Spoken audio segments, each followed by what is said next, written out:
ലോകവും അതിൻ്റെ മോഹവും ഒഴിഞ്ഞു പോകും, എന്നാൽ ദൈവ ഇഷ്ടം ചെയ്യുന്നവൻ എന്നേക്കും നിലനിൽക്കും എന്നരുളി ചെയ്ത യേശു കർത്താവിൻ്റെ നാമത്തിൽ എല്ലാവർക്കും വന്ദനം അറിയിക്കുന്നു. ഇന്നത്തെ വചനധ്യാനത്തിനായി 1 യോഹന്നാൻ 2-ാം അധ്യായം 1-ാമത്തെ വചനം. എൻ്റെ കുഞ്ഞുങ്ങളെ, നിങ്ങൾ പാപം ചെയ്യാതിരിപ്പാൻ ഞാൻ ഇത് നിങ്ങൾക്ക് എഴുതുന്നു. ഒരുവൻ പാപം ചെയ്തു എങ്കിലോ നീതിമാനായ യേശുക്രിസ്തു എന്ന കാര്യസ്ഥൻ നമുക്ക് പിതാവിൻ്റെ അടുക്കലുണ്ട്. അവിടുന്ന് നമ്മുടെ പാപങ്ങൾക്ക് പ്രായശ്ചിത്തം ആകുന്നു. നമ്മുടേതിന് മാത്രമല്ല, സർവ്വ ലോകത്തിൻ്റെയും പാപത്തിന് തന്നെ. മനുഷ്യൻ നേരിടുന്ന ഏറ്റവും വലിയ പ്രശ്നം എന്ന് പറയുന്നത് പാപമാണ്. പാപത്തിൽ നിന്നുള്ള സ്വാതന്ത്ര്യമാണ് യഥാർത്ഥ സ്വാതന്ത്ര്യം. ക്രിസ്തുയേശു ലോകത്തിൽ വന്നത് പാപികളെ രക്ഷിപ്പാനാണ്. പാപം ചെയ്യുന്നവരുടെ പേരാണ് പാപി എന്നുള്ളത്. എല്ലാവർക്കും യേശു കർത്താവിനെ ആവശ്യമുണ്ട് എന്ന് പറയുവാൻ കാരണം എല്ലാവരും പാപികളായതുകൊണ്ടാണ്. യേശു ക്രിസ്തു രോഗികളെ സൗഖ്യമാക്കുവാൻ വന്നു എന്നാണ് പറഞ്ഞിരുന്നതെങ്കിൽ എല്ലാവർക്കും യേശുവിനെ കൊണ്ട് ആവശ്യം ഉണ്ടാകുമായിരുന്നില്ല. കാരണം എല്ലാവരും രോഗികളല്ലല്ലോ.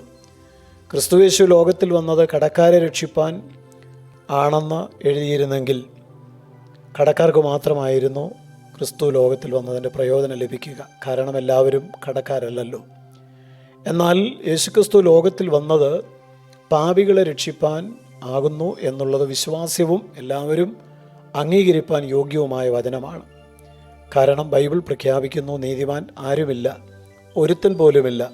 എല്ലാവരും പാപം ചെയ്ത് ദൈവ തേജസ് നഷ്ടപ്പെടുത്തി. ഒരാൾ യേശുക്രിസ്തുവിനെ സ്വീകരിക്കുമ്പോൾ അനുതാപത്തോടെ, തകർന്ന നുറുങ്ങിയ ഹൃദയത്തോടെ, പാപിയാണെന്ന് സമ്മതിച്ച് ദൈവത്തിൻ്റെ വചനം കേട്ട് അനുദപിച്ച് യേശുവിൽ വിശ്വസിക്കുമ്പോൾ പാപത്തിൻ്റെ ശിക്ഷയിൽ നിന്നുള്ള വിടുതലാണ് ആ വ്യക്തിക്ക് ലഭിക്കുക. എന്നാൽ പിന്നീടുള്ള ആത്മീയ ജീവിതത്തിൽ പാപത്തിൻ്റെ ശക്തിയിൽ നിന്ന് ആ വ്യക്തി ദിനംതോറും വിടുവിക്കപ്പെട്ടുകൊണ്ടിരിക്കണം. അതുകൊണ്ടാണ് ദൈവത്തിൻ്റെ വചനം നമ്മൾ വായിച്ചത്, നിങ്ങൾ പാപം ചെയ്യാതിരിക്കുവാൻ ഞാൻ ഇത് നിങ്ങൾക്ക് എഴുതുന്നു.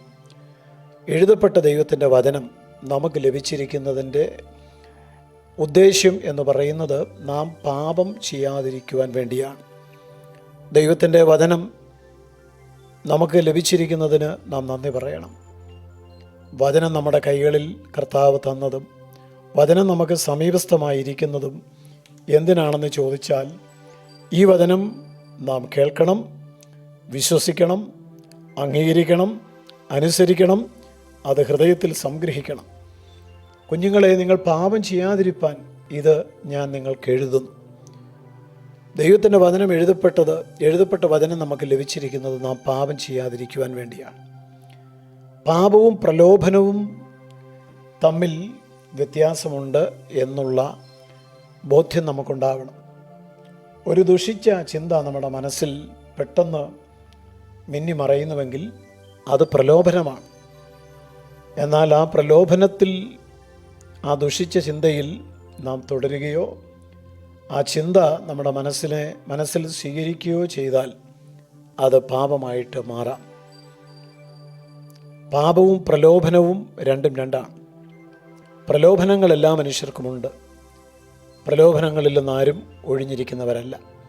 എന്നാൽ ആ പ്രലോഭനം ഒരു ദുഷിച്ച ചിന്തയായി നമ്മുടെ മനസ്സിൽ കയറുമ്പോൾ തന്നെ അതിനെ നമ്മൾ ദൈവകൃപയിൽ ആശ്രയിച്ച് പുറത്താക്കണം, നീക്കിക്കളയണം. യേശുക്രിസ്തുവിൻ്റെ നാമത്തിൽ ആ പാപത്തിൻ്റെ ശക്തിയിൽ നിന്ന് നാം സ്വതന്ത്രരാകണം. ഇല്ല, ആ പ്രലോഭനം നാം ആ ചിന്തയിൽ തുടരുന്നുവെങ്കിൽ, അത് നാം സ്വീകരിക്കുന്നുവെങ്കിൽ അത് പാപമായിട്ട് മാറും എന്നുള്ളതാണ് ദൈവത്തിൻ്റെ വചനം നമ്മളെ പഠിപ്പിക്കുന്ന പ്രധാനപ്പെട്ട ഒരു യാഥാർത്ഥ്യം എന്ന് പറയുന്നത്.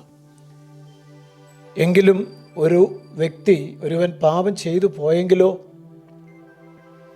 എന്താണ് അതിനുള്ള പരിഹാരം? യേശുക്രിസ്തു എന്ന കാര്യസ്ഥൻ നമുക്ക് പിതാവിൻ്റെ അടുക്കലുണ്ട്. അവിടുന്ന് നമ്മുടെ പാപങ്ങൾക്ക് പ്രായശ്ചിത്തമാകുന്നു. നമ്മുടേതിന് മാത്രമല്ല, സർവ്വലോകത്തിൻ്റെയും പാപത്തിന് തന്നെ. പാപത്തിൻ്റെ ശിക്ഷയിൽ നിന്ന് വിടുവിക്കപ്പെട്ട ദൈവമക്കൾ ഓരോ ദിവസവും പാപത്തിൻ്റെ ശക്തിയിൽ നിന്നും വിടുവിക്കപ്പെടണം എന്നാണ് ദൈവം ആഗ്രഹിക്കുന്നത്. പാപം നമ്മളിൽ ഒരു യജമാനനെ പോലെ വാഴുവാൻ നാം അനുവദിക്കരുത്. നമ്മുടെ അവയവങ്ങളെ പാപത്തിൻ്റെ ആയുധങ്ങളായി നാം സമർപ്പിക്കരുത്. നാം നമ്മുടെ അവയവങ്ങളെ നീതിയുടെ ആയുധങ്ങളായി ദൈവത്തിന് സമർപ്പിക്കണം. അങ്ങനെ ദൈവത്തിന് ഫലം കായ്ക്കണം എന്നാണ് ദൈവത്തിൻ്റെ വചനം നമ്മോട് ആവശ്യപ്പെടുന്നത്. ആകയാൽ നമുക്ക് ദൈവകരങ്ങളിൽ നമ്മളെ സമർപ്പിക്കാം. പ്രലോഭനങ്ങൾ വരുമ്പോൾ, ദുഷിച്ച ചിന്തകൾ മനസ്സിൽ കയറുമ്പോൾ അതിനെ താലോലിച്ച്, അതിനെക്കുറിച്ച് ചിന്തിച്ച്, അതൊരു പ്രവൃത്തിയായി ഒടുവിൽ മാറാതെ, പാപമായി അത് തീരാതെ പ്രലോഭനങ്ങളെ ജയിക്കുവാൻ ദൈവം നമുക്ക് ഏവർക്കും കൃപ നൽകട്ടെ.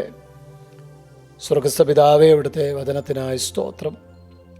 എഴുതപ്പെട്ട വചനം ഞങ്ങൾക്ക് തന്നത് ഞങ്ങൾ ദൈവത്തോട് പാപം ചെയ്യാതിരിക്കേണ്ടതിനാണെന്നുള്ള ചിന്ത ഞങ്ങൾക്കെല്ലാവർക്കും അനുഗ്രഹമാക്കി ദൈവം മാറ്റണമേ. ക്രിസ്തുയേശുവിൻ നാമത്തിൽ തന്നെ ആമേൻ. യേശുവേ പോലെയാകുവാൻ,